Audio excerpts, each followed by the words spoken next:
Assalamualaikum warahmatullahi wabarakatuh.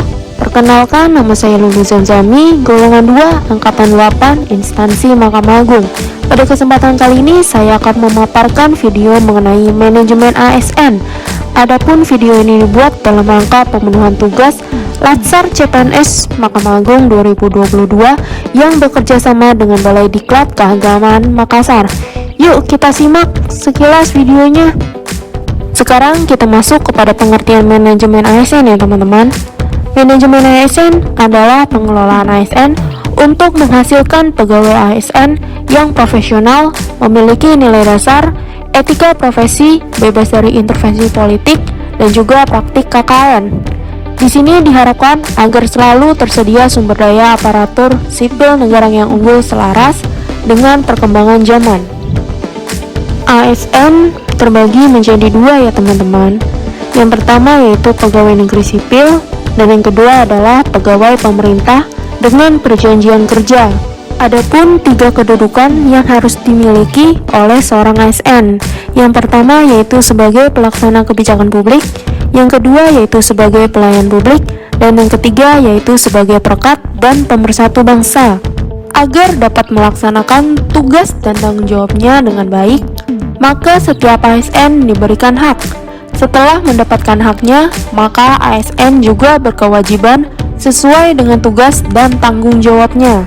ASN juga memiliki kode etik dan kode perilaku, bertujuan untuk menjaga martabat dan kehormatan ASN itu sendiri, serta menjadi acuan bagi para ASN dalam penyelenggaraan birokrasi pemerintah.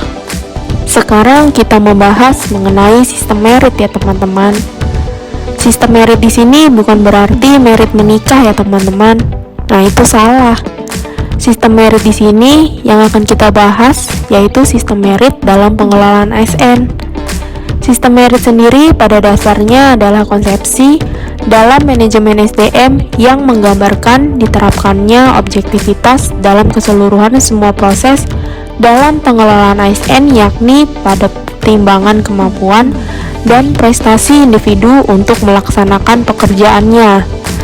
Di sini yang ditekankan bukan hanya sekedar objektivitas nih teman-teman, tapi juga transparansi, akuntabilitas, dan juga keadilan. Selanjutnya saya akan menampilkan gambar atau ilustrasi mengenai pelaksanaan seleksi CPNS nih teman-teman. Yang pertama ini, ujian CPNS sudah menerapkan prinsip merit, di mana dalam proses seleksinya sudah menggunakan CAT yang transparan. Yang kedua ini, pasca ujian sudah mencerminkan prinsip merit juga, yaitu objek dan adil, di mana hasil ujian bisa langsung dimonitoring di YouTube masing-masing peserta teman-teman. Maka diharapkan instansi pemerintah nih mendapatkan pegawai yang tepat dan berintegritas untuk mencapai visi dan misinya. Jaminan sistem merit pada semua aspek pengelolaan pegawai akan menciptakan lingkungan yang kondusif untuk pembelajaran dan kinerja nih teman-teman. Sebagai ilustrasi, pegawai akan diberikan penghargaan dan pengakuan atas kinerjanya yang tinggi. Begitupun sebaliknya, pegawai yang memiliki bad performance akan diberikan bantuan dari organisasi untuk meningkatkan kinerjanya ya teman-teman. Manajemen ASN terdiri dari manajemen PNS dan juga manajemen PPPK. Adapun manajemen PNS yaitu meliputi perencanaan kebutuhan, rekrutmen, pangkat jabatan, pola karir, pengembangan karir, penilaian kinerja, kenaikan pangkat dan mutasi, disiplin pegawai, penggajian dan tunjangan, pensiun, jaminan hari tua dan perlindungan, penghargaan, dan juga sistem informasi.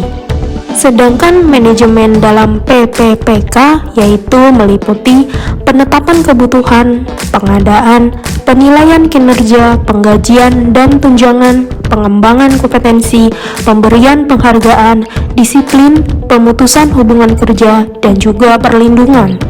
Pejabat pembina kepegawaian dilarang mengganti pejabat pimpinan tinggi selama 2 tahun terhitung sejak pelantikannya, kecuali pejabat pimpinan tinggi tersebut melanggar ketentuan peraturan perundang-undangan.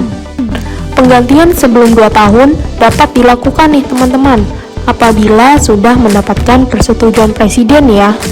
Dan jabatan pimpinan tinggi hanya dapat diduduki paling lama 5 tahun.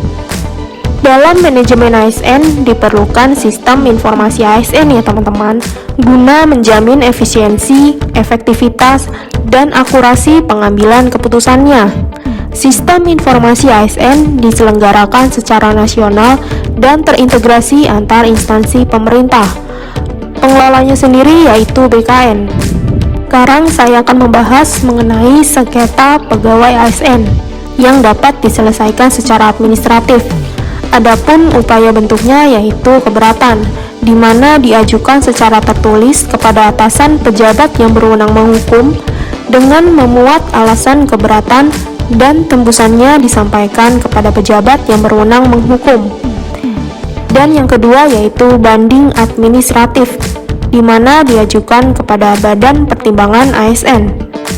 Kita sudah dipercayakan oleh masyarakat untuk menjadi abdi negara. Oleh karena itu, marilah kita menjadi ASN yang berkualitas. Mulai melangkah, mulai dari sekarang, mulai dari dirimu sendiri dan akhiri untuk Indonesia. Sekian dari saya. Wassalamualaikum warahmatullahi wabarakatuh.